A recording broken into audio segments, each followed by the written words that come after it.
Lane Kiffin is throwing all of the shade at Texas A&M and Jimbo Fisher this weekend. And also Andrew Stefaniak joins the show from Locked On Aggies, so we get to know our enemy in the Texas A&M Aggies. It's the Locked On Ole Miss podcast.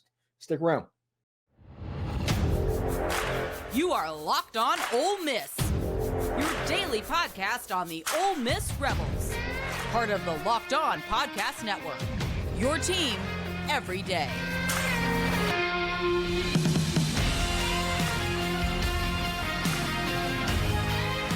Thanks for making the Locked On Ole Miss podcast your first listen every day. We're free and available wherever you get your podcast, including YouTube. We're part of the Locked On Podcast Network, your team every day. The Rebels play the Texas A&M Aggies Saturday at 11 a.m. Central Time. This is your chance to listen to David Kellum and the Rebels hometown crew as Ole Miss looks to continue their run. Catch every play of the Rebels home team broadcast with SiriusXM on channel 190 or in the SXM app, searching Ole Miss Rebels. The Locked On Ole Miss podcast is there as well. That is this podcast, and I am Stephen Willis, the host of it. I do want to thank everybody for helping us get to 5,000 subscriptions over the weekend. We did our first Shark Tank live stream. That was the carrot, if you will, for getting us over 5,000 subscribers. It's done very well. We've gotten over 2,000 streams on YouTube already. Thank you for that. We're already thinking of what I can do for next Tuesday's show as well, because we're going to do the college football playoff, but then maybe I might try and bring some people on from Georgia and stuff like that and talk about the football game outside of what we normally get. So tune in for that. Anyway, Ole Miss has Texas A&M, and Lane Kiffin is doing all the things where there's anything that he can needle Jimbo Fisher with, he's doing. Every quote that Lane gives this week is just pure shade at Jimbo. Not at Texas A&M. That's the most talented 5-3 team ever. That is the collection of NFL athletes. That defense is amazing. So many good football players. If only they were better coached. Their coordinators are fantastic. If only they were better coached. And that is going on. And we're going to talk about that with Andrew real quick. In a little bit, we're going to learn what's going on with Texas A&M. And we're going to get an idea of the temperature in College Station on this football game. So it should be a lot of fun. But, let's get started. Let's go. Hello, I'm Stephen Willis from Locked On Ole Miss alongside Andrew Stefaniak from Locked On Aggies. And we are going to do a little bit of that Know Thy Enemy episode for our Locked On podcast. We're going to talk about me, Ole Miss, and him, Texas A&M. And, Andrew, before we get started today, Lane Kiffin is throwing all the shade at Texas A&M this week. I always like to say something good about my opponents. Get the Ole Miss fans to kind of like me a little bit. But all kidding aside, I said this in the summer. I'm a Lane Kiffin guy. I like Lane Kiffin. I think he's funny.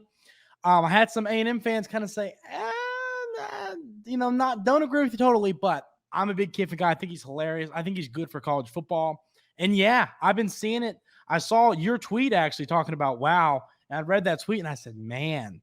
So this should be a fun Saturday football game. I think you can leave that there. Yeah, you just sit there and you look at his quotes and you hear what he says when you actually read it. He's like, hey, they have so much talent and they have such great quarterbacks. They should be a really good team. And it's like all directed at Jimbo. It was like, he really does not like that man. Yeah, he doesn't. And I mean, it's like Lane Kiffin is the CEO of the Twitter shade. I mean, he loves to throw it at people, but it does seem, you're right. It does seem like he takes even more things out on A&M. It does not seem like he's a fan of Jimbo. You're right. Cause he does it to everybody, but he does it, it seems like more often to Jimbo. So I agree with you. I think he does do it a lot. Yeah, like when he does it with Saban or Kirby and all that, it's all playful, it's tongue-in-cheek, but it feels like there's some venom there whenever Jimbo's involved. And I think it goes back to when A&M signed the $30 million class and sliced bread and all that, and Jimbo just decided to call Lane out specifically. Whenever that happened, I guess it got real. Yeah, they that recruiting class created a lot of bad blood. But obviously, we saw the Saban interactions with Coach Kiffin. that created a lot of bad blood because I think it honestly frustrated some coaches. But, I'm going to put down Coach Fisher real quick. But, I think Kiffin, Saban, these guys with the talent on A&M's roster, now obviously Alabama's talent is similar, will probably better. But point being, they're winning championships with this. And Coach Fisher has underachieved time and time again. So I can see if I'm Coach Kiffin, I'm like, man, if I had that team, watch out. Yeah, and when I say this, I'm not throwing shade at Texas A&M, Oh, so yeah, nobody no. hear that. Mhm. But there's a reason that people say Texas 8-4. Mm-hmm. And I mean, that's a reputation. Texas A&M is the only school in the SEC that has not won a championship in the Big Three since 1940, like a national championship, which is so weird when you consider all of the money that Texas A&M has. And you just look at them as like, well, they're serious. It should be good to go. But it just hasn't happened there. Definitely. And it's becoming frustrating. I mean, like, to talk for 5 seconds, there's been a lot of talented, you said the Big Three, there's been a lot of talented baseball, basketball teams at A&M over the years that just haven't been able to get the job done. And you're right. It's frustrating. I mean, I always see this joke, and it's battered Aggie syndrome. And it's like, it doesn't matter how good we are. We can't get the job done. And it's a real thing. I mean, Texas A&M, and we'll get into this more, they have a top 5 roster in college football this season. I mean, absolutely. And look where we're sitting right now, and it's frustrating. I mean, it is incredibly frustrating, off-season hype, and you go, could this be the year? You got all this talent. Could it be now? And then it's not been now.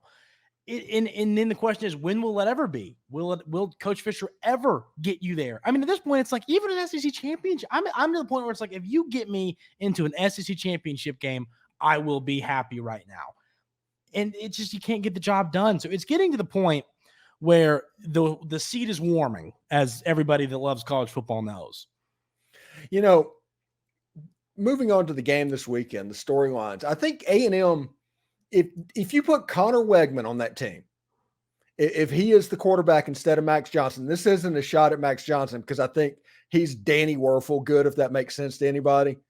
But if you put Connor Weigman on that team with those wide receivers and the running backs that are going to come along, I think that A&M team, this might be a 7-1 team. Maybe they play in and they get Alabama, because Alabama was absolutely gettable that game until for some reason this Texas A&M defense that's been so stout all year all of a sudden couldn't contain Jalen Milroe throwing the football. And some things that are just bizarre happens, but I think Connor Weigman would make a huge difference on that team. It hurts. I mean, look at what happened last year against Ole Miss. Weigman kind of had a bit of a, hey, I'm here, look at me, I'm a 5-star quarterback game with all the yards he put up. But losing him, and that's one reason to, I'm hating on Coach Fisher a little bit to back off. I mean, he did lose Connor Weigman, who was having a great start to the season. It's a backup quarterback in Max Johnson, but a backup quarterback that can and has win in the SEC. So I think that, if you have Connor Weigman out there, my confidence, the Aggies' chances to win this football game against Ole Miss on Saturday, are moving up a lot. It hurts losing them. It does. But at the end of the day, you got to play with what you got. And right now you don't got him. He's on one of those little scooters pushing around. And you got Max Johnson, who has won SEC games, like I said, but he's got to do it in a big game, for this Texas A&M football team.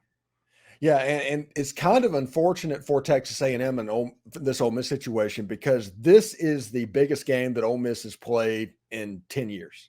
And you'd say, wait, we're 5-3, we're Texas A&M, we're hoping to come in at 11 o'clock and catch you sleepy, and all of that becomes talking points. But this Texas A&M game means so much, because if Ole Miss can get past Texas A&M with a win, which they're favored by, I think, 3 points at the moment to do, if they can get this game, the biggest game in the history of the University of Mississippi, Ole Miss, is the following week at Georgia. If Ole Miss loses to Texas A&M, that Georgia game is just another football game. But with a win at Texas A&M, you're talking about an echelon level moving type of game for Ole Miss football, because Ole Miss is playing at that point to where if they get past A&M, they're playing Georgia. And if they can get past Georgia, they're probably going to win out and go to the playoff at that point. But you can't start thinking about that stuff until you handle business against A&M. And because of that, I think that's the reason Lane Kiffin is doing the stuff that he needs to do to get his own players' attention, because they know what that Georgia game sitting out there could mean, but he also knows how talented this Texas A&M team is. Exactly. And I talked about it on my show, I think it was yesterday's show, talking about threw the word trap game out there. I don't want to do that to you Ole Miss fans. When you look at it, I look at a trap game as a game you're favored, and then when you have a big game coming up next, it leads to players kind of looking past it. But you're right.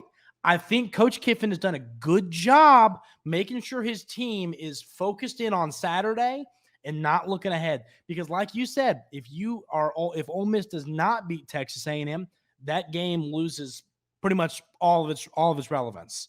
So I think you could still make the argument that it is a trap game, but I think the coaching staff for Ole Miss has done a good job keeping everybody locked in, eyes straight forward, looking at what you got coming up and not looking to the future.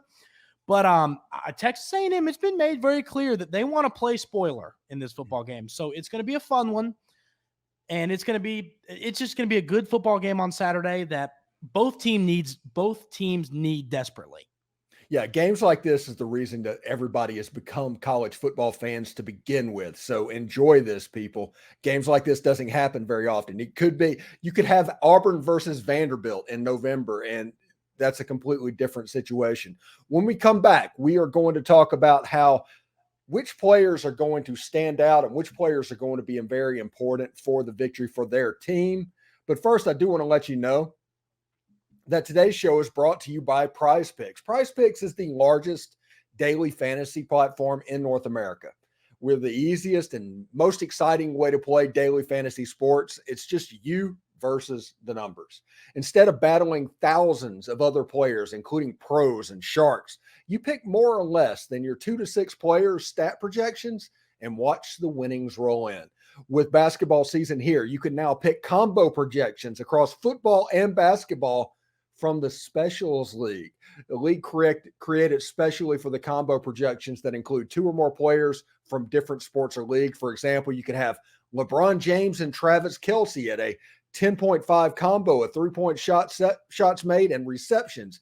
That's an absolutely nuts line that you can pick right here. Prize Picks is a really simple way to play. I can make my picks and submit them in less than 60 seconds. Click, you're done. So go to prizepicks.com/LockedOnCollege and use code LockedOnCollege for a first deposit matchup to $100. Again, go to prizepicks.com/LockedOnCollege and use code LockedOnCollege for a first deposit matchup to $100. Daily sports made easy. Also, college football season is here, and this season Locked On is kicking up our coverage with Locked On College Football Kickoff. Live every Friday, Locked On will go live at 11 a.m. Eastern on every single Locked On College YouTube channel. College Football Kickoff Live will cover playoff implications, the conference rivalry games, and go in depth like only Locked On can, including insight and analysis from our stable of Locked On College hosts covering their team every day. Find Locked On College Football Kickoff Live every Friday at 11 a.m. Eastern Time on any Locked On College Football or college YouTube channel. You won't want to miss it. So, Andrew, players for Texas A&M that absolutely have to stand out against Ole Miss. First, and this is going to be a boring answer, but it's Max Johnson. I talk about when you play the Ole Miss and the LSU teams of the world that love points, that score a lot of them, you can't rely on defense. I've talked about this week a lot, but maybe with your defense, you can slow Ole Miss's offense, but you are not going to stop it. So that means you're going to have to score points. And Max Johnson has got to show up. A lot of yards. I mean, I talk about Max Johnson kind of game managing and helping you win football games. I don't think you can game manage and win this game. You have to put up, I think, a 302 or 3 kind of stat line is what it's going to take from the Aggies quarterback. Another guy on offense is Evan Stewart, the wide receiver. I mean, he's just so talented. They haven't been feeding them as much as I would have liked. They haven't been getting the ball to him. Coach Petrino, the offensive coordinator, Bobby Petrino, has this saying. He says, feed the studs. That was their mantra heading into the season. They haven't been really feeding the studs. Evan Stewart hadn't had the year I've expected. You got to get him the football. Ainias Smith also, the other wide receiver, same thing there. Feed him a little bit.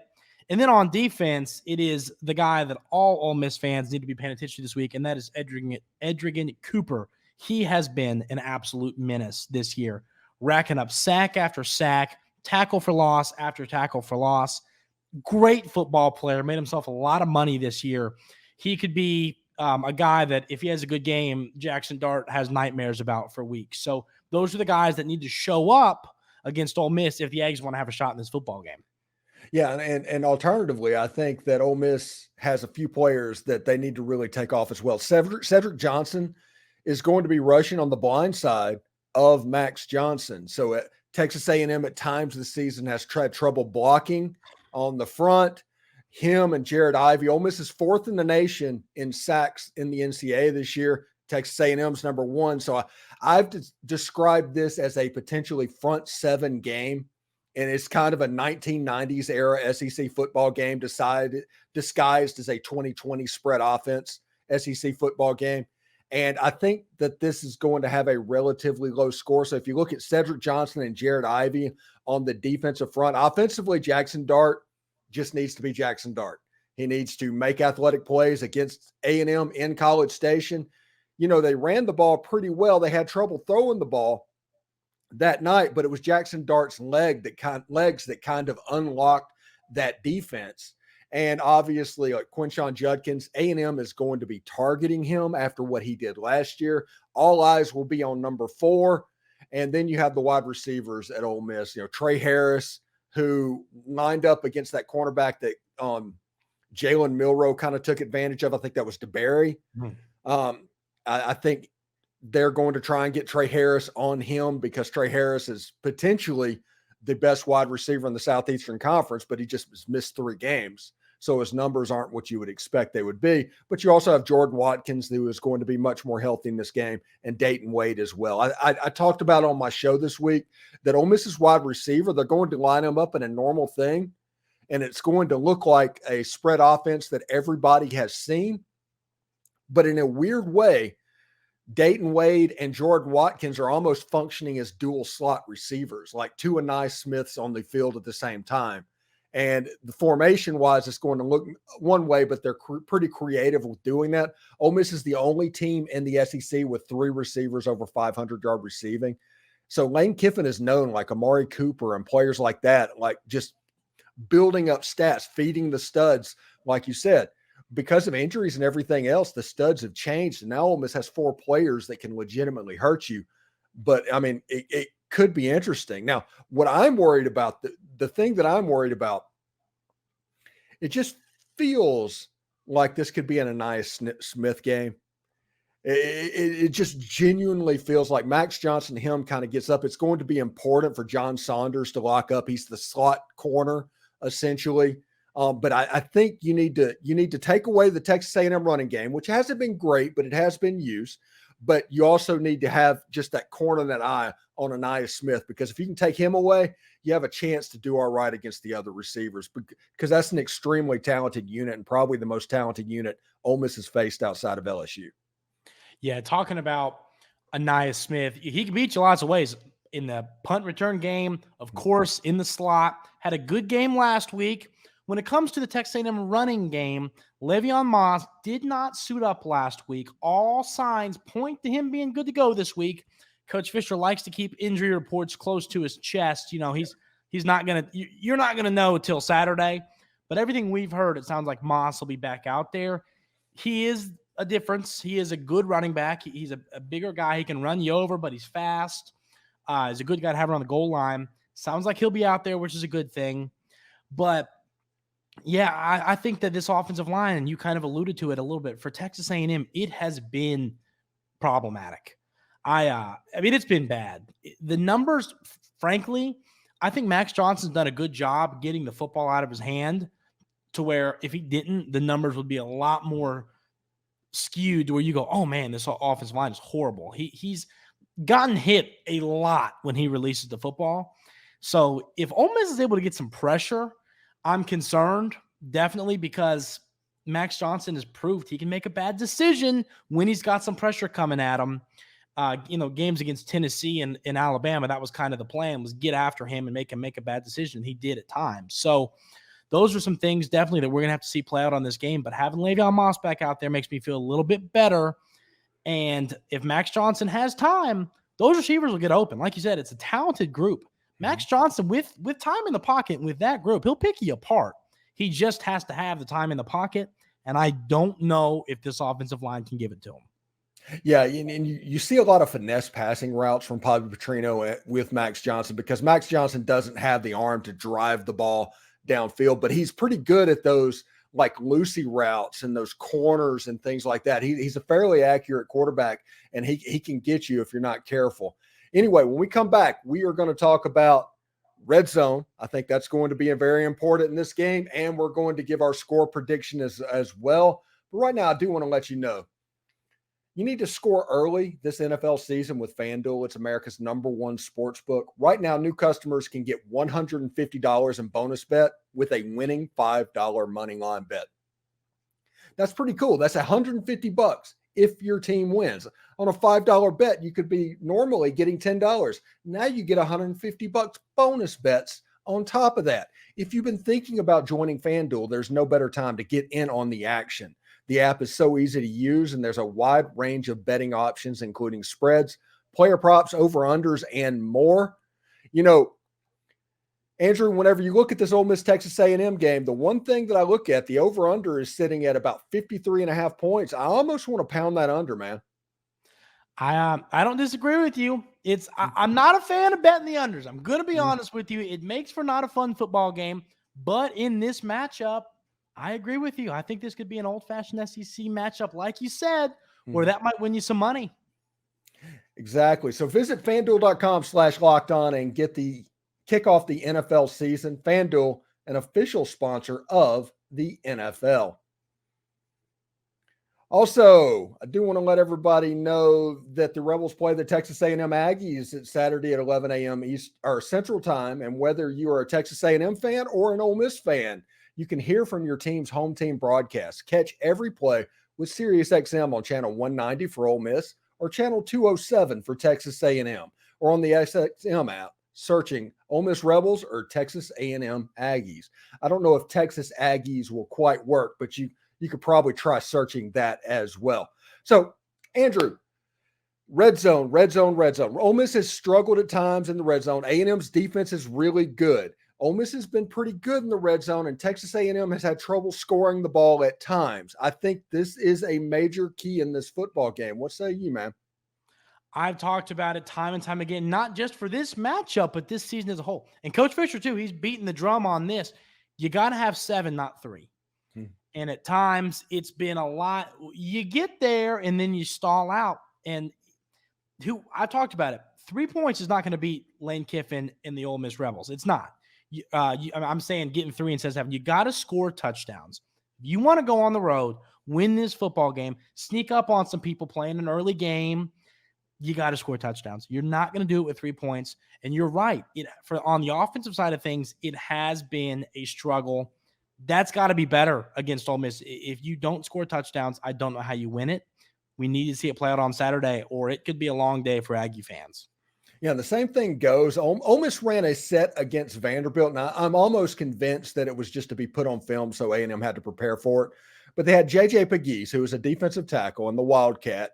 They had Spencer Sanders, the backup quarterback, out as a slot receiver, and a whole bunch of stuff is going on. And actually, Ole Miss scored a touchdown on that play, but it was ruled a little bit short.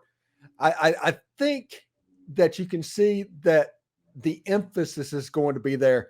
And my concern, and it's just my concern, I don't see warning signs that it's happening, is that as this game gets closer and as Texas A&M and Georgia gets close to the end of the season, will Ole Miss continue to play loose? Because they've been a very loose team all year.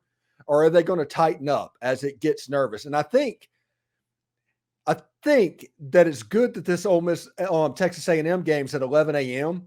because if it was at 7 a.m. and the Alabama LSU game was at 11 a.m. and LSU won that game, I think there's a chance that Ole Miss kind of tightened up. But Ole Miss just gets to play this game as normal. But that is the conversation we're going to start having on this side of the river. Yeah, that's definitely. You know what's funny? I've had the same conversation.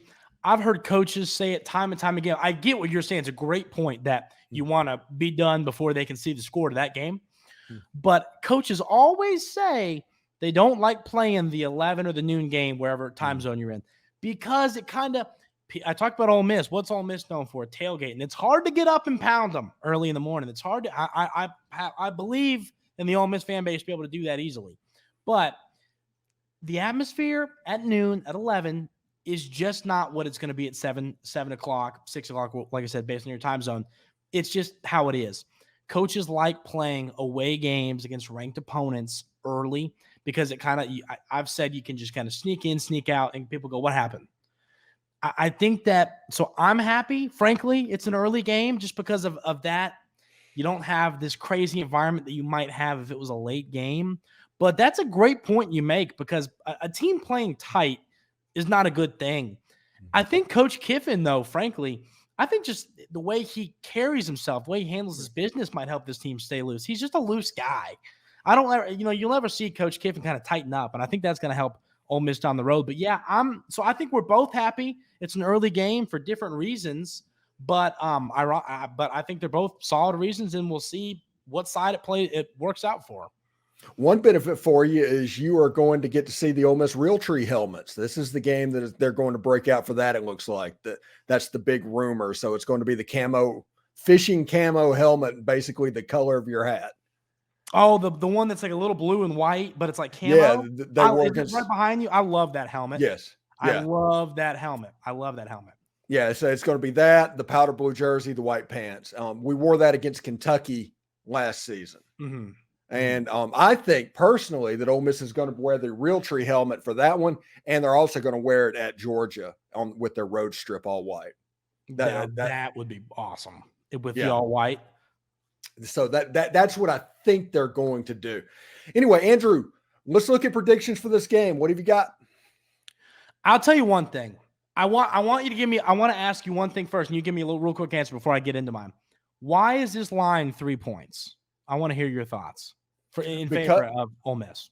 Because somebody put a ton of money in a single bet on Texas A&M, and they tried to even out the money. And I talked about it on my show, and I when I saw that line on my show, I literally got on my phone to double check that I wasn't crazy. I was like, I want to make sure. I don't get that. I'm not saying A&M doesn't have a chance. I'm not saying there's a world where A&M doesn't win this game. I am saying the fact that this line is 3 points is insane. But my prediction for this game, I think that, you got high scoring, you got low scoring, and then you got kind of the middle ground. I think we're going to be in the middle ground area. I think it's going to be a close football game. I do think Ole Miss wins it. I'm going to say 27-23. Ole Miss wins. Okay.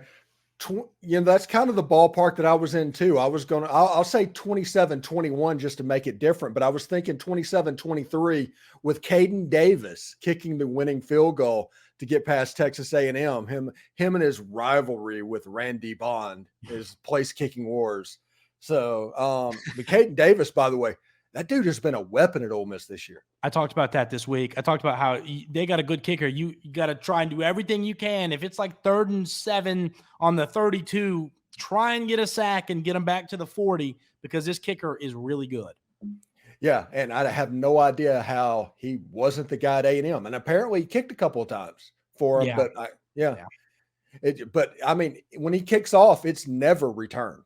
Mm-hmm. I mean, it just sounds different coming off his foot. Anyway, thanks everyone for making the Locked On Ole Miss podcast and the Locked On Aggies podcast your first listen every day. We're free and available wherever you get your podcast, including YouTube. We're part of the Locked On Podcast Network, your team every single day. Andrew, thank you so much, buddy. You heading over to the game? No, can't make it. Wish I could. Everybody that's going, though, have a good time. Enjoy it. It's going to be a fun one. Good luck to Ole Miss and Aggie fans. Let's hope we get a win. Good talking to you, buddy. Yeah, and it's just fantastic. You've got Ole Miss and Texas A&M, and then you've got Missouri and Georgia, and then you've got LSU and Alabama. All the other conferences, you have the day off. Anyway, take care, Andrew, and we'll talk to you later.